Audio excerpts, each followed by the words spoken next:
Salut les graisseux et meilleurs vœux pour la nouvelle année. Donc on va commencer l'année avec une vidéo complètement différente de ce que je fais d'habitude, puisque sur la chaîne vous avez l'habitude de voir des remises en état, des chantiers, des moteurs, tout est toujours nickel, on a toujours des pièces super propres, des moteurs super propres, tout fonctionne toujours impeccablement, on dirait qu'il n'y a jamais de problème, et finalement je vais vous montrer que moi aussi il m'arrive de trouver vraiment du sale, mais vraiment quelque chose des belles destructions, des trucs bien pétés, vraiment du lourd, du bien crade, bien sale, des torsions magnifiques qu'on n'arriverait pas à refaire nous-mêmes. Voilà, je vais vous poser la caméra et je vais vous passer en revue vraiment une petite compilation de tout ce que j'ai pu sélectionner ici, et on commencera l'année comme ça, c'est parti. Alors, caméra posée, donc on va passer en revue la petite compilation de pièces que j'ai ici. Donc vous allez retrouver même chronologiquement certaines pièces dont j'ai parlé au cours des vidéos de cette année. Donc vous allez retrouver quelques petits trucs, sachant que de toute façon dans toutes les casses et tout ça, j'ai pas conservé la totalité. Je rajouterai peut-être des photos si j'en retrouve de trucs bien sales. J'avais eu des casses de volant moteur, enfin des trucs vraiment hallucinants, et j'ai conservé quand même quelques trucs. Donc chronologiquement, on va prendre la dernière casse en date, c'était la bougie là dans la culasse de DS. Donc, vous voyez, rien que la pièce, de toute façon, la belle couleur de rouille, et puis enfin, tu vois que le temps a fait vraiment son œuvre là-dessus, et puis voilà, mais des casses comme ça, on n'en voit pas tous les jours, quoi. C'est vraiment. Et puis la galère, le grand moment de solitude quand ça a pété, le moment pour réextraire tout ça, la galère pas possible. Mais voilà, mais des casses pareilles, ça se voit pas tous les jours, le truc complètement arrondi, et puis être sectionné directement comme ça avant le filetage, ça c'est pas mal. Je vais prendre peut-être de manière chronologique, ça va être plus simple. J'ai un piston, yes, celui-là. Alors ouais, j'ai eu une BX TD XUD7TE, donc avec échangeur sur le dessus, les moteurs qu'on avait sur les premières 405 TD. Et elle a très mal fini, elle a très mal fini cette auto, mais j'ai conservé le piston. Donc là ça a été mes premières casses de segmentation. Donc là on voit il y a des petits morceaux qui sont restés, on voit bien, voilà. Et puis le segment racleur d'huile, là c'est pareil, il y a des petits bouts qui ont pris leur indépendance. Et mais je me souviens, quand j'avais déculassé cette bagnole, parce que je sais que sur 15 jours de temps, je crois que je l'avais déculassé 2 fois, tellement j'avais les culasses qui, voilà, si je la posais à plat, de toute façon, on faisait gling avec comme ça, parce qu'elle était complètement voilée. J'avais raboté ça vraiment comme un sauvage. Et puis, ouais, on prenait les pistons dans le bloc, et je me souviens, voilà, on prenait au niveau des cylindres, et puis tu faisais cloc comme ça complètement avec, quoi. Et voilà, et les XUD7, quand on est jeune, on sait très bien, voilà, on met les débits de gasoil, on ouvre un petit peu, ou beaucoup, un petit tour sur la Westgate, et puis voilà, mais ça chauffait, et puis ça marchait bien, mais ça marchait pas longtemps du tout, quoi. Mais bon, j'ai conservé parce que c'était une période sympa, et puis je me suis bien amusé avec cette auto. Elle était pour une auto, de toute façon les autos où on rigole le plus, souvent c'est celles qu'on paye le moins cher. Celle-là j'avais payé 200 balles je crois, et j'ai roulé 2 ou 3 ans quand même avec. Elle était vraiment sympa. Hormis ces problèmes de chauffe, quoi. Voilà. J'ai une autre casse ici, alors ça, on a l'impression que c'est une météorite le truc. Mais non, en fait il y a un morceau de vilebrequin qui est là. Donc ça c'est le vilebrequin là aussi, de V8, Range Rover V8. Alors là il y a eu un défaut du propriétaire à qui je l'avais racheté, le moteur était dans le sac, et défaut de graissage, et donc là c'est resté, j'ai pas touché, c'est ce que j'ai récupéré dans le bloc. On va retrouver même des autres morceaux là tout à l'heure, mais enfin voilà, c'est des trucs, c'est complètement serré et tout ça, serrage avec manque d'huile, et casse du vilebrequin, casse des bielles ici. Donc là elle est vraiment belle celle-là de casse, et on doit avoir même les pistons, ouais, qui vont avec. C'est pareil là, tu vois que à un moment il y a eu une force qui s'est exercée là-dessus, et ça a bien tordu quand même, hein. Cassé net. Remarque, le piston ça va encore, hein. Et puis une autre, là il a cassé un petit peu plus bas là, celui-ci. C'est pas mal. Donc là, et toujours du même moteur je crois. Alors j'avais récupéré, il y avait des morceaux d'arbre à cam dedans. Donc là tu vois l'arbre à cam complètement pété en deux. L'autre morceau est là, il m'en manque encore un autre morceau, il doit manquer le bout qui vient entre les deux là, entre ce palier ici et ce palier là, il manque 3 cams là ici. C'est dommage, l'arbre à cam n'était pas usé, mais bon c'est pas pour le prix, hein, mais belle casse, hein, bien nette. J'ai conservé, c'était beau. Et puis qu'est-ce que j'ai d'autre, ah ça c'est pas mal, ça c'était mon premier Lada. Premier, la Daniva. Alors là, c'était, bon, j'avais des bruits un petit peu suspects aux alentours de 60-70 000 km et tout ça. Bon, on s'est pas inquiété. Et un jour, sur autoroute, black, tu sens qu'il y a un truc qui s'est passé qui est pas normal. Tu te mets en dessous et tu regardes le carter de boîte de vitesse complètement explosé, le truc qui pisse par terre. Et là, tu vois que bon, bah ça, c'est le pignon de 5 et de marche arrière, je crois, sur les boîtes 5 de Lada. Et là, mais voilà, les dents, elles se sont fait la malle. Là, il y a quelques chicots qui sont partis. Donc là, quand on fait la vidange, pour le peu d'huile qui restait, ben, on a retrouvé les morceaux. Alors, ça m'a permis d'apprendre sur les boîtes de vitesse, hein, mais belle casse. Tant qu'on est sur les Lada, parce que ça, j'en ai eu quand même un paquet. Qu'est-ce qu'on peut avoir sur les Lada? Ouais, des casses ici au niveau des ponts, dans les satellites planétaires, tout ça. Donc là, on a des petits... Ah, c'est pas méchant, c'est des petits fragments complètement pétés. Là, on voit qu'il manque des petites dents, tout ça. Et quelquefois, voilà, on peut les perdre. On peut en perdre une sur deux. Là. Il a perdu ses dents de lait, là, ici. Ah, c'est pas mal. Et donc, ah ouais, j'ai ça aussi. Pareil, dans un différentiel. Là, c'est la sortie au niveau du cardan, pété net. Mais une belle casse, quoi. Bien nette, bien franc. Donc voilà, il y a un peu de torsion dedans, on sent que ça a travaillé comme il faut. Donc pour se situer, bah voilà, on est à ce niveau-là, ici, donc sur un différentiel, tac tac tac, que je me repère, ouais, on est là quoi. Tac. Donc là, obligé de déposer le pont, et puis bah voilà, dedans on trouve, de toute façon on trouve toujours des misères, du sale. Alors on va mettre ça de côté, qu'est-ce que j'ai d'autre de bien sale encore? Ah oui, bah un axe ici de différentiel. Ouais, axe de différentiel pété en 3. Ça va, les 3 morceaux ont été récupérés. Voilà.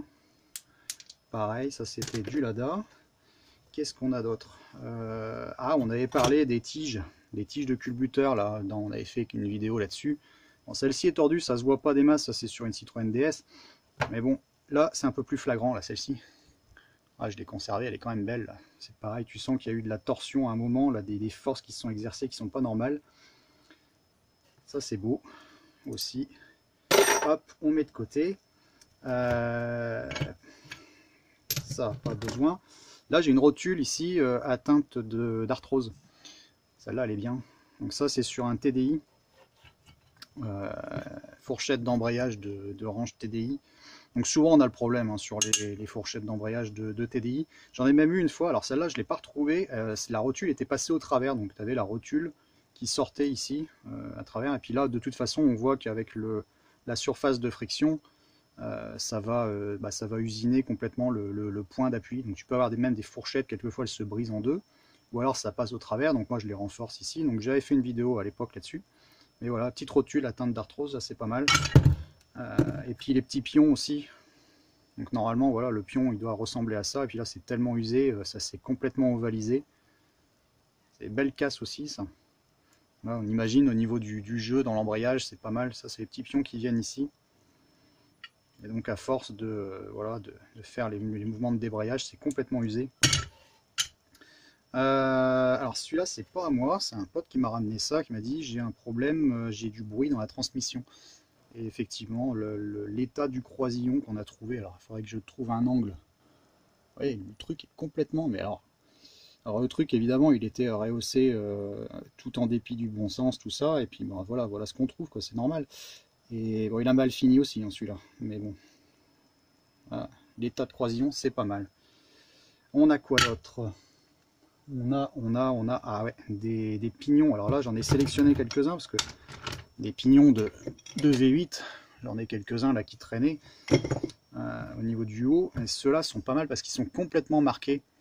Là, on voit une belle usure. Donc au niveau de la chaîne de distrib, des chaînes de distribution de V8 qui se détendent comme ça. Donc là, on voit le pignon est complètement attaqué.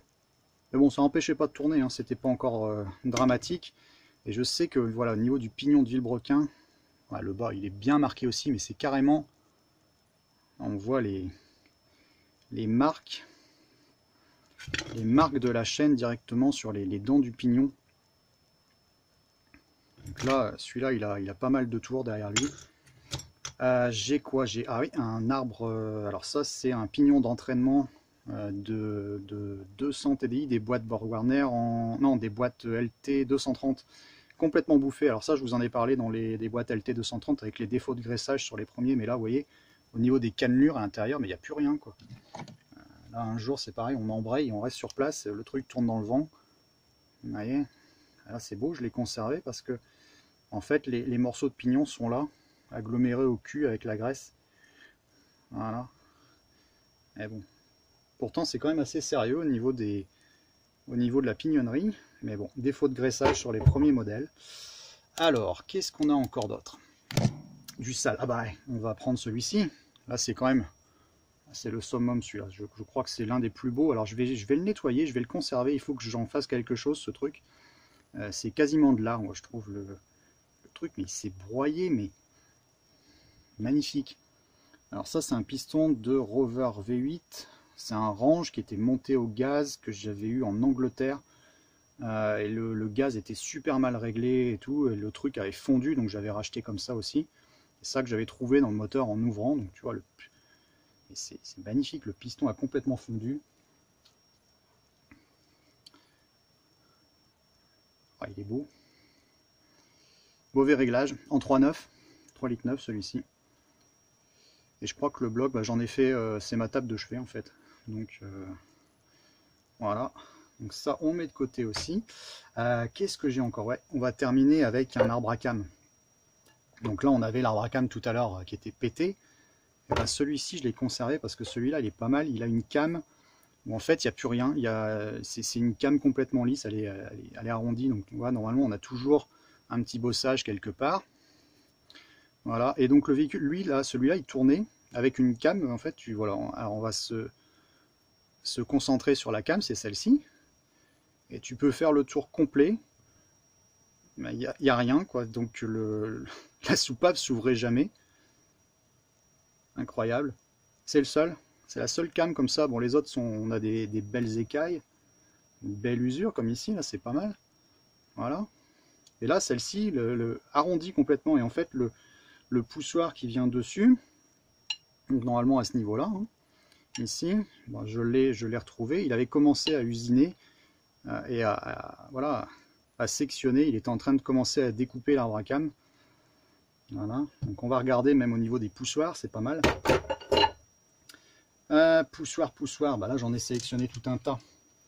Voilà, ça c'est les poussoirs de Rover V8 avec l'usure progressive qu'on peut avoir dessus. Alors on en a un qui a tourné, hein, mais qui est tout à fait... enfin, il est encore correct, on voit qu'il y a des petites marques, mais il est pas creusé, et puis bon, il avait une bonne rotation. Après, quand c'est un peu plus usé, on a des belles écailles comme ça qui apparaissent, comme ici, comme là. Là, on a le creusement plus les écailles. Donc on voit que celui-ci, il est mal en point. Là, on n'a pas d'écailles, mais un bon creusement. Là, on commence vraiment à avoir une belle surface concave. Voilà. Et là, ça continue. Ça s'accentue. Et là, on a vraiment le summum, le truc, mais il est un retrait dessus. Donc voilà ce qu'on avait. Donc ça, c'était ce poussoir ici. Et donc on voit les bords. Ben, c'était les bords qui étaient en train de sectionner complètement l'arbre à cam ici. Voilà. Donc après, voilà, on s'étonne que le véhicule fonctionne pas très bien. Il roulait, mais il roulait mal, hein, mais il roulait. Il était temps de faire quelque chose. Allez, on passe peut-être... Ah si, j'ai encore un truc. J'ai encore un truc qui est pas mal dans le Lada. Des barres de direction. Alors ça, c'est des barres points, vous voyez. Tac, tac, tac. Barres points classiques. Bon, c'est pas très solide d'origine. Hein. De toute façon, ça, c'est les barres de pont arrière. Donc souvent, elles se cassent ici, elles se dessoudent, ou les cils en bloc, ils dégagent et tout ça complètement. Et celle-là, en fait, j'en ai conservé une parce qu'il y en a une. On a vraiment un mouvement pareil qui est pas tout à fait normal dessus. Donc là, voilà, tac, tac, tac, tac, tac, tac, tac, et là, pouf, ça tourne. Donc, imagine un peu la gueule du truc. Et puis bon, alors le bout, alors l'autre morceau est resté sur la caisse en fait. Donc voilà, toujours se balader avec des barres points supplémentaires. Mais celle-là, là on voit le mouvement, il a été... ça s'est bien croqué. Et bon, et les tirants de pont ont pris cher aussi. Hein. Là, en fait, il y a une double courbure, parce qu'il y en a une comme ça, puis il y en a une dans ce sens-là aussi. Là. Hop, on le voit un petit peu. Yes. Bon allez, j'ai d'autres trucs bien sales, on va bouger un petit peu.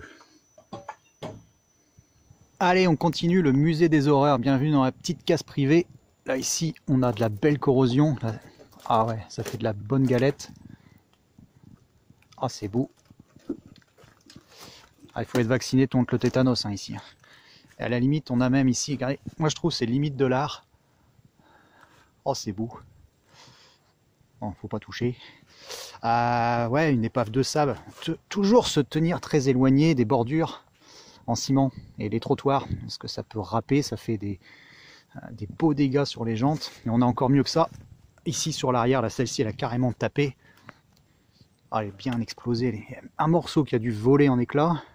Une belle fissure. Elle est belle. Hein. Oh, qu'elle est belle. Et la pression, elle tient. Et surtout, éviter de fumer en voiture. Hein, départ d'incendie. Vous voyez. Bon, et voilà, ça c'est plié. Ah, belle illustration quand on dit user jusqu'à la corde. Voilà, elle est pas mal. Ouais. Ouais, mais je crois que j'ai encore mieux que ça. Oh yes. Oh, celui-là, il a été rentabilisé. Hein. On a bien amorti l'investissement, là, celui-là. Ok. Mon dernier changement d'échappement en date. Alors lui, il a quasiment à la palme. Hein. J'en ai vu des bien détruits, tout ça, mais lui, il se défend bien. Donc là, on est au niveau de l'entrée et tube de sortie. Voilà. Mais bon, la question, c'est quand même de se demander si, de toute façon, le tube de sortie est vraiment utile. Parce que à partir du moment où ça rentre ici, bah, je pense que ça ressort pas là-bas. Hein. Bon voilà, donc on a fait le tour un petit peu hein, de tout ce que j'avais ici en petit exemple de trucs que j'avais pu conserver, vraiment des plus belles casses, des plus belles usures et tout ça. Et bon, j'ai pas tout conservé non plus parce que vraiment il m'en faudrait... voilà, au bout d'un moment, il faut quand même faire le ménage, hein, on peut pas tout conserver. Mais il y en a certains auxquels je tiens. Là, celui-là, vraiment, il me plaît beaucoup. Et puis voilà, il y en a certains, c'est plus affectif. Un petit attachement personnel à certaines périodes passées. Voilà, donc on va retrouver le cours des vidéos classiques hein, de d'habitude. On va se remettre sur les chantiers de restauration, tout va reprendre la route et puis on va vraiment refaire quelque chose de vraiment propre sur les vidéos suivantes où on remet vraiment en état du mieux possible, reprendre la route dans les meilleures conditions possibles et puis continuer de rouler en ancienne. A plus les graisseux, ciao!